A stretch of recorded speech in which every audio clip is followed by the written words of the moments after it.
taking time to do our monthly call on the status of the housing market. How you been?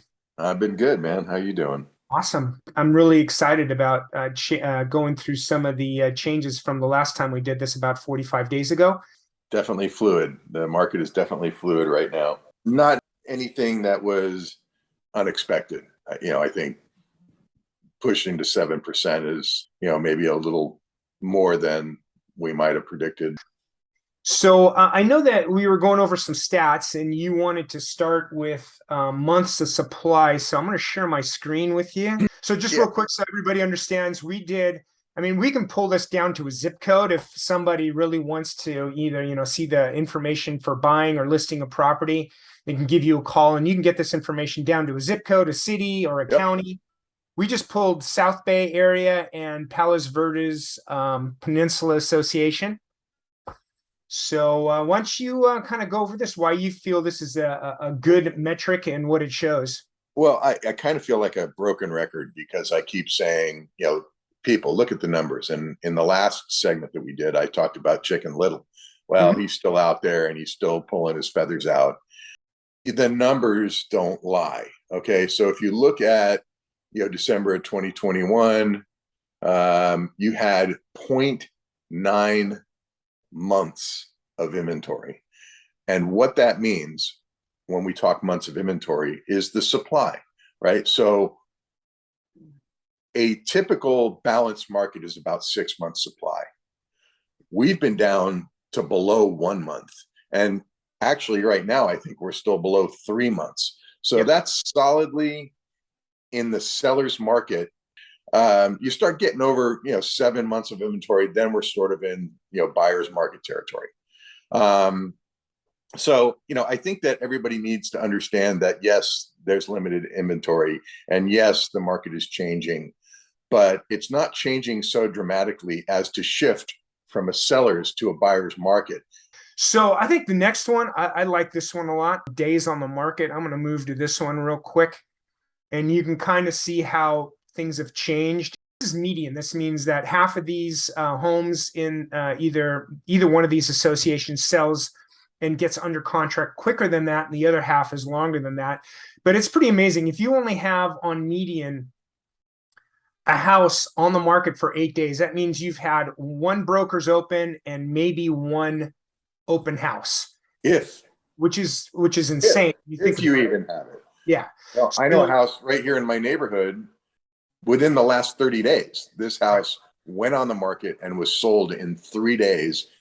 and so now we've gone up from a whopping 8 days on the market to 2 weeks, just a little over 2 weeks on the market. Chart I wanted to go over with you is the percent of original sales price. And I'll explain this real quick.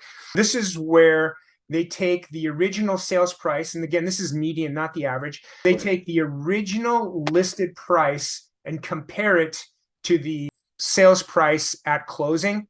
And obviously, you can see that in the height of the market, April 2022, the difference was 106% of the original sales price, and that's because people overbid. Right. We just dropped under 100 in July. July, and now we are at maybe 1 or 2% below the original listing price, and Right. probably heading a little bit lower. As you said, we're not in a buyer's market yet. To clarify, a median price basically chops off the top and the bottom and just works in the middle. Yep. I know for a fact that there are houses that are still selling over list price, and it's really a hard target to hit. I describe the peak of the market as froth. So much buyer velocity that they churned the market into this froth where you really didn't know where something was going to go, and if something was really sought after, I mean, it could go in excess of 106, Sure. Absolutely. Well, it did. Yeah, Right. And again, this is the median, so there's tons right. of homes Oh, way absolutely. over that.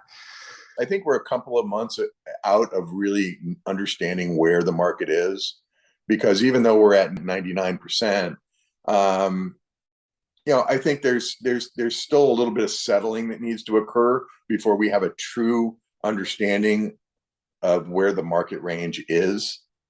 because demand is still high. I mean, people are still out there in the market. They're still buying, even at 6.5%.